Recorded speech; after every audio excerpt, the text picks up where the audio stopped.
इस सेगमेंट में हम लोग डिस्कस करेंगे gradient, divergence and curl in spherical polar coordinate system. बहुत ही इंपॉर्टेंट टॉपिक है, एग्जाम में कई बार पूछा गया है कि स्फेरिकल पोलर कोऑर्डिनेट सिस्टम में ग्रेडियंट, डाइवर्जेंस एंड कर्ल के इक्वेशन को डेराइव करिए। ठीक, तो शुरू करते हैं हम लोग अपने इस लेक्चर को। तो सबसे पहले आते हैं स्फेरिकल पोलर कोऑर्डिनेट सिस्टम। तो आप सभी लोग जानते हैं स्फेरिकल पोलर कोऑर्डिनेट सिस्टम में ट्रांसफॉर्मेशन इक्वेशन क्या होता है, x equal to r sin theta cos phi, y equal to r sin theta sin phi और z equal to r cos theta.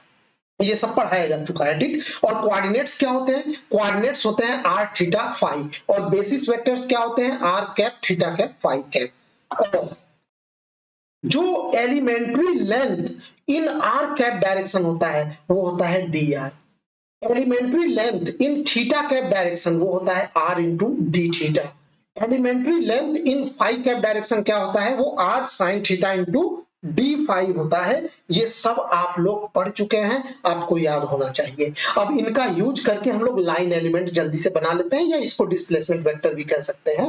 तो लाइन एलिमेंट डीएल वेक्टर क्या बनेगा, D R R cap plus ये theta के cap में जो था R D theta into theta cap plus R sine theta D phi into phi cap. तीनों के उसके यूनिट वेक्टर्स लगा के हम लोग क्या कर देंगे, जोड़ देंगे। तो ये हमारा बन गया डिस्प्लेसमेंट वेक्टर या लाइन एलिमेंट।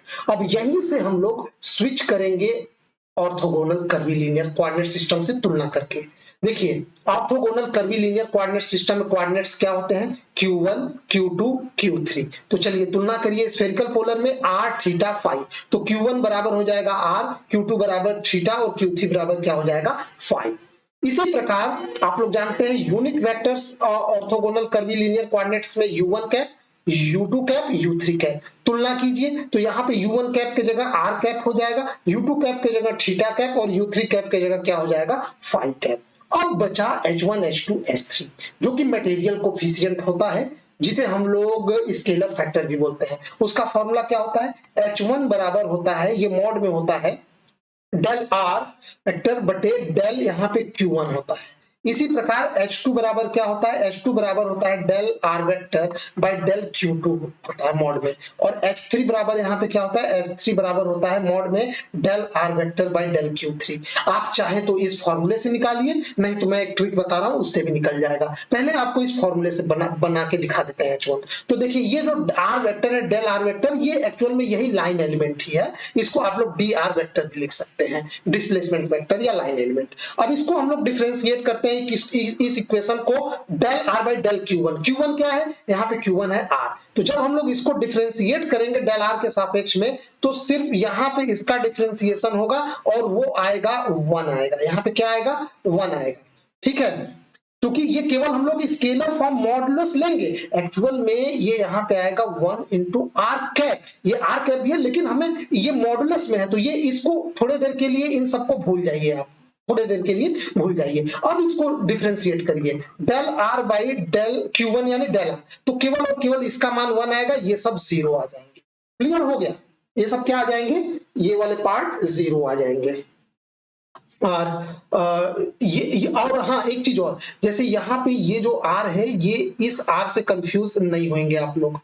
ठीक है, ये डिस्प्लेसमेंट वेक्टर वाला ये कोऑर्डिनेट जो है यहाँ पे एक्चुअल में यहाँ पे ये थोड़ा सा कंफ्यूजन क्रिएट कर रहा है। रुकिए, इसको आपको अलग अलग करना पड़ेगा। जैसे सुनिए, H1 निकालने के लिए इतना पार्ट को अलग करिए और इसको डिफरेंशिएट करिए R के सापेक्ष में Q1, तो आपको क्या मिलेगा, 1।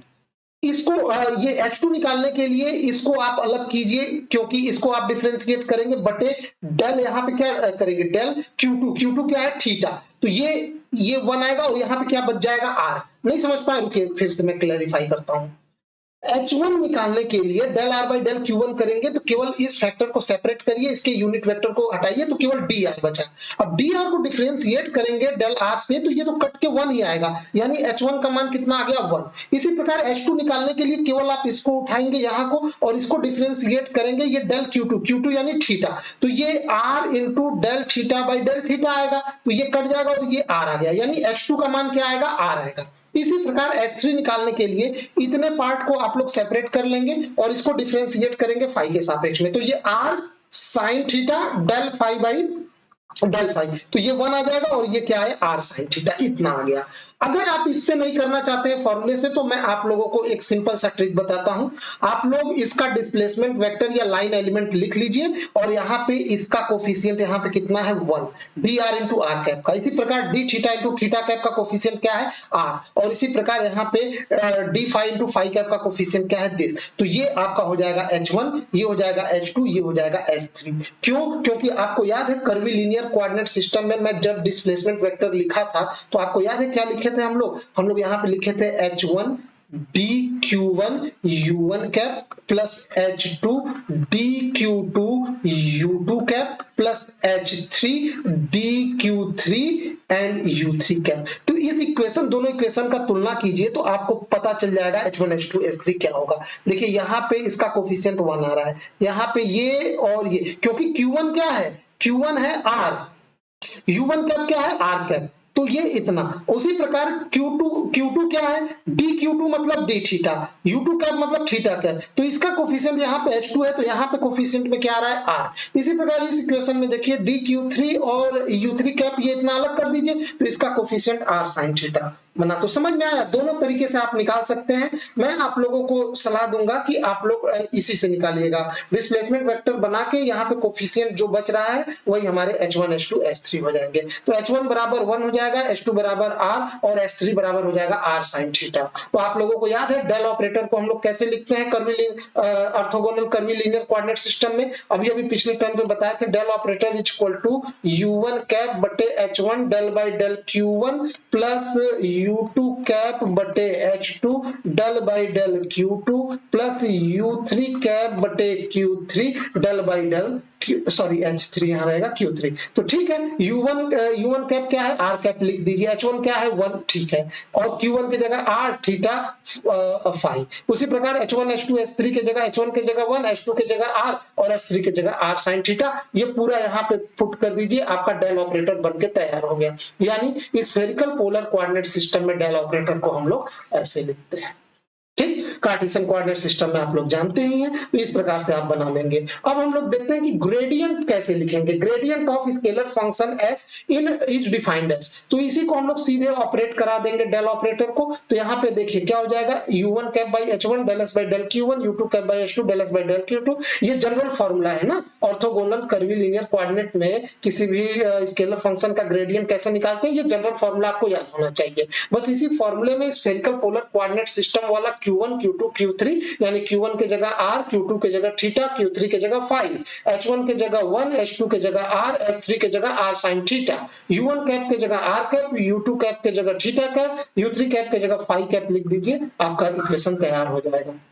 डाइवर्जेंस में कैसे लिखेंगे, divergence of any vector function v equal to V R R cap plus V theta theta cap plus V phi phi cap is given by, ये हमारा होता है general formula orthogonal curvilinear coordinate system का, जो पिछले term में पढ़ाए थे। बस इसमें फिर से वही काम करिए, h1 h2 h3 की जगह r sin थीटा और h1 तो 1 है, ये पुट करिए, सारे फैक्टर वही पुट करिए और आपका डाइवर्जेंस का इक्वेशन तैयार हो गया। बिल्कुल सिंपल तरीके से समझ, आपको बस इसमें q1 q2 q3 और h1 h2 h3 का मान रखना है। बस v1 की जगह vr, v2 की जगह v थीटा, v3 की जगह v फाई, और आपका इक्वेशन तैयार हो गया डाइवर्जेंस का। इसी प्रकार कर्ल के लिए इस फंक्शन, ये कोई वेक्टर फंक्शन है, वेक्टर फंक्शन है तो हम लोग इस फॉर्म में लिख सकते हैं इस स्फेरिकल पोलर कोऑर्डिनेट सिस्टम में, और फिर उसका कर्ल निकालेंगे तो ये होता है जनरल फॉर्मूला।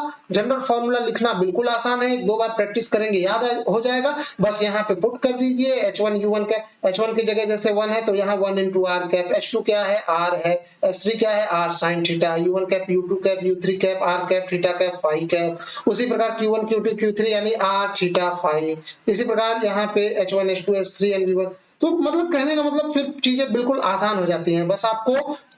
बस केवल और केवल आपको हर कोऑर्डिनेट सिस्टम का q1 q2 q3 जो कि कोऑर्डिनेट ही होता है ये पहचानना आना चाहिए, h1 h2 h3 निकालना आना चाहिए। बस समझ में आया। तो इस सेगमेंट में ये हमने सीखा gradient divergence curl in spherical polar coordinate system. Next term पे हम लोग ग्रेडियंट डाइवर्जेंस एंड कर्ल निकालेंगे सिलेंड्रिकल पोलर कोऑर्डिनेट सिस्टम में। तो जिसको ये थोड़ा सा कम समझ में आया है, अगला एक और लेक्चर आपको इसी तरह का मिलेगा सिमिलर टाइप का, वहां से भी आपका कॉन्सेप्ट क्लियर हो जाएगा। ठीक, वैसे आप लोग इसको अच्छे से देख लीजिए क्योंकि एग्जाम में ये आता है लॉन्ग टाइम में। ठीक है, फिलहाल इस सेगमेंट में बस इतना ही। वीडियो देखने के लिए आपका बहुत बहुत धन्यवाद।